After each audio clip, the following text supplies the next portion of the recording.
Kaibigan, pagod ka na ba sa iyong ginagawa? Tuloy mo lang yan, kaibigan. Huwag masiraan ng loob.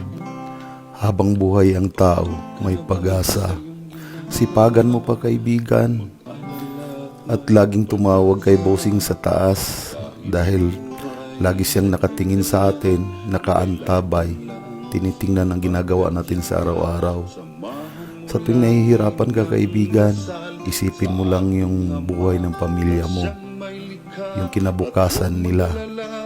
Huwag mong isipin lahat ng pinagdaanan mo, kaibigan, dahil hindi lahat ng oras ng araw ay madilim.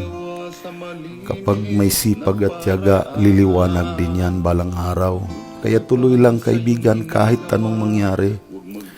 Huwag susukuan kung anumang hadlang ang pilit na dumadaan sa'yo. Pilitin mong lampasan, kaibigan. Labanan mo ng sukdulan ang mga pagsubok na dadaan.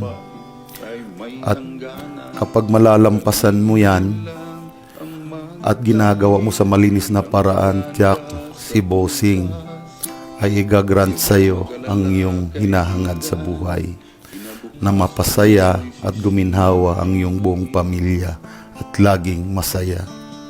Okay, kaibigan, magandang araw sa inyo, sa lahat.